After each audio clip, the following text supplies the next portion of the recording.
alias tornadoes, one of the 446 species of birds of prey around the world. These birds can be found in India, Indonesia, Bangladesh. Nagtatapos ang ating vlog dito sa Manila Ocean Park. Ay, by the way, meron pala ditong show. Hindi ko alam kung ano to, dolphins yata. Ayan o. Ayan doon. Diba po? Mamaya silipin natin yan.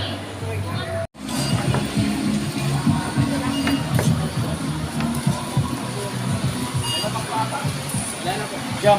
Bird show. Ito naman, paano? Nagyo sila. Nandun ako sa labas. Huwag kami yata, vlog niya. Akala ko dolphin. Bakit ibon? Charot. Akala ko sila yon. Si monster pala. Dito, doon.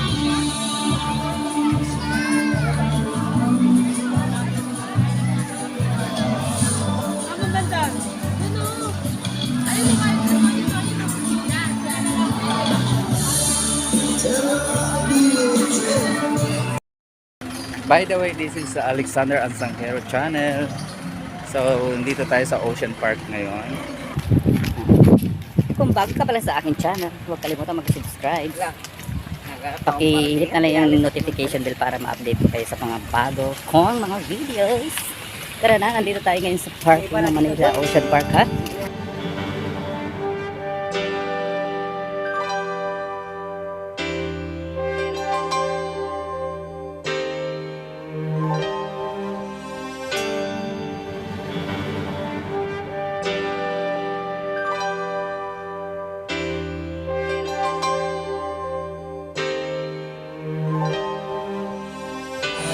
Okay mga sir, start na po yung show natin. Reminders lang po, kids natin umulang palagi. Do not cross the yellow line.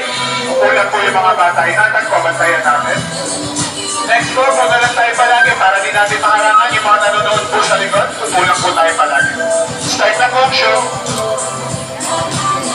See the bird show? Oh yeah!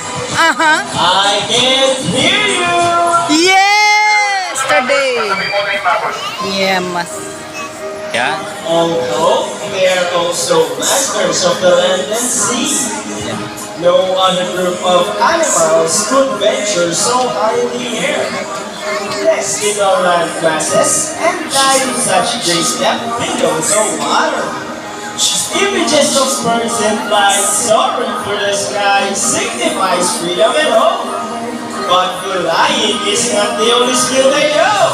So, join us today as we show you a glimpse of how truly amazing and intelligent these birds are.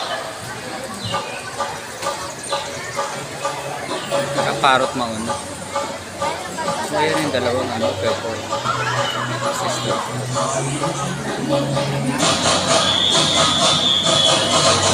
Ladies and gentlemen, presenting our flag-raising bird, Jackals! Ayan si Jack. Jackal is our Molokan kakatu, scientific name is Kakatuan crucensis. These birds can be found in eastern Indonesia, and they are the largest among the white kakatus. Go, Jackal! There you go! The show has officially started. So round of applause for Jackal with Greater David!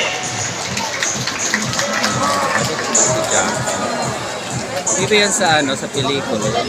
Hello everyone and welcome to Manila Ocean Park All-Star Bird Show with me, Trainer Francis. Now guys, here's an object that I will hide under one of these silver cups. Where do you want me to put this in an object?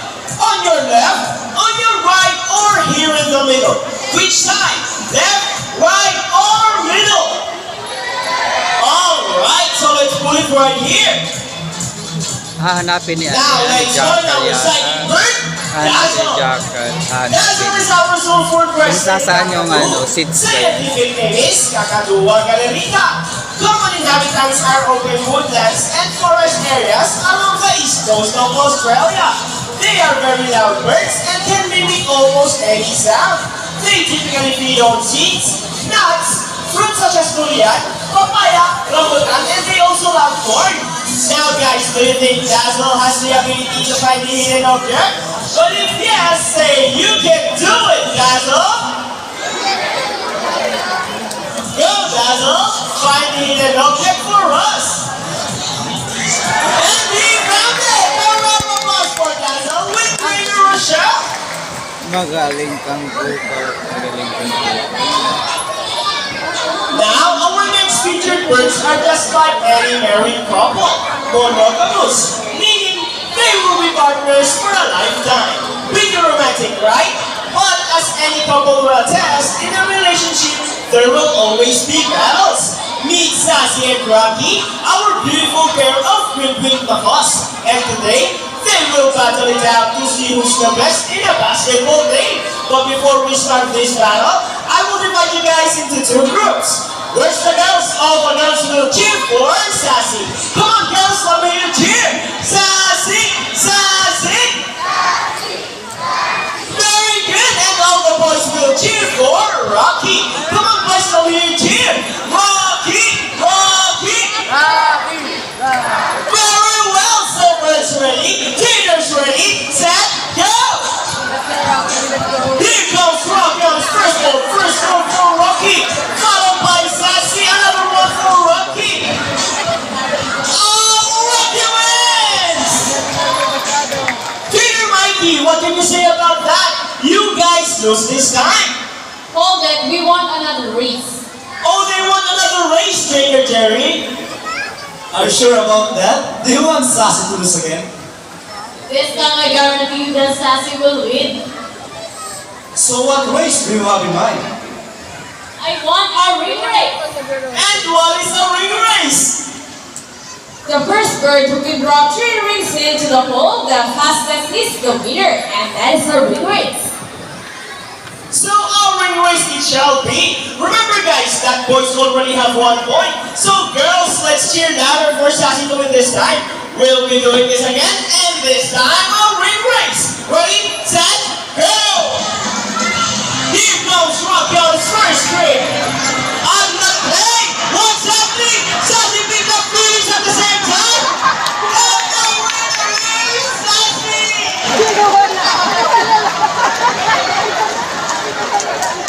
Trainer JB, what can you say about that?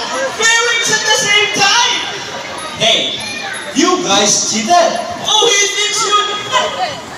No, we didn't cheat. Sassy used her brain. Oh, is it true that girls are more intelligent than boys? Of course not! A round of applause for Sassy and Rocky with Trainer Mikey and Trainer JB.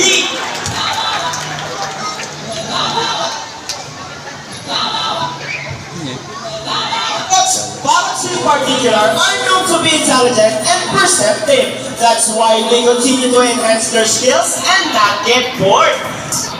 Just like Sassy, green-winged macaws are from South America. They are known to be the gentle giants of the parrot family. It is because they are the second largest next to the hyacinth macaws. They can grow up to 92 centimeters in length and can live up to 80 years old.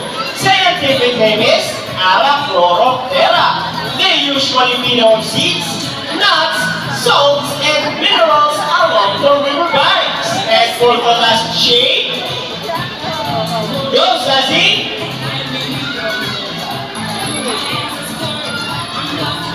Intelligent, right? A round of applause for Sassy with Trainer Mikey!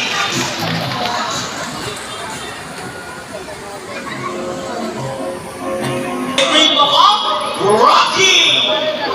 Wow, Rocky, what a beautiful entrance! Trainer April, is Rocky ready? Go, Rocky, solve the equation for us! 5 plus 10. And he gets the first number correct! Off to the second number. Rocky loves numbers. Oh, I think Rocky is calculating. Go, Rocky! 5. And he gets the number 5. So 5 equals to 50. A round of applause for Rocky with trainer April. Now guys, we need an adult volunteer with 500 peso bill. Anyone who wants to be our lucky volunteer for today, just raise your our volunteer, Mr. Zan. Now sir, may I have your 500 peso bill? And kindly follow me here in front. Sir, all you have to do is stand here in front, over here, facing this way, and extend your left arm just like this, as I put your feet between your fingers.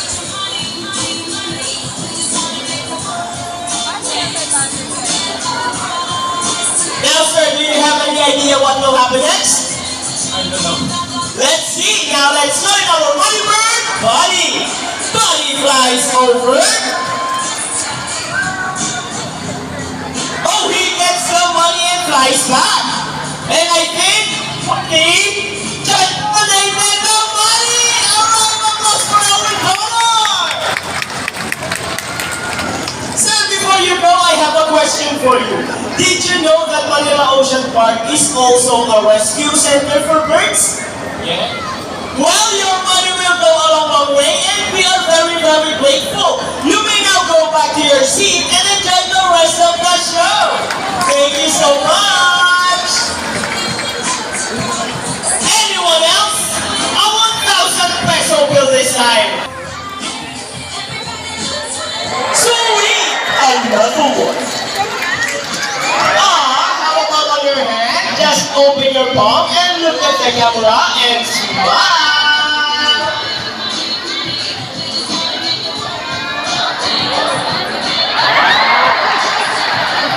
And there is your money. A round of applause for our volunteer and Buddy. Ladies and gentlemen, now that you have seen our colorful and intelligent Sente, our Philippine Eagle Owl, here comes home. Scientific name is Photo Philippensis. These birds can be found in Bohol, Sabah, Leyte, Catanduanes, and possibly in Cebuya. And meet our proud type. Here comes Shadow. They are locally known as Nawi or Manok in Visayas region. And here comes Sol. Probably guys are also known as Halias or Indus, one of the 446 species of birds of prey around the world. These birds can be found in India, Indonesia, Bangladesh, Pakistan, along China, including here in the Philippines. And as you can see, we have our homing pigeons. Homing pigeons is an innate homing ability, meaning they will generally return to its nest and mate. A round of applause for our raptors and our homing pigeons. Naglalaro lang sila. Ikot lang. Here in Manila Ocean Park, we believe there is hope. We only not try to take care of our friends in the sea, but also in land and air as well. Now guys, who knows the 3 R's? It's reduce, reuse, and recycle. Very good. So here comes our lovely bird once again, and he will show us the proper waste disposal. Go, buddy. Easy, right? So if the birds can do it, so can we. Ladies and gentlemen, we hope you all enjoyed our show. Are the birds spectacular? Well, in our own way, no matter how small the effort, let's take action in saving them from exploitation or even extinction. Please let's all do our part in saving the world. Because remember, this is the only home we've got. Now, let me present to you the birds and the trainers who made this show possible. Trainer Mikey with Buddy. Trainer Rochelle with Bo. Trainer Sean with Rocky. Trainer April with Sol. Trainer David with Shadow. And once again, I am Trainer Francis. Thank you and goodbye. Yeah. By the way, guys, please remain on your seat because we still have our Sea Lion show. And please do not cross the yellow line. Thank you.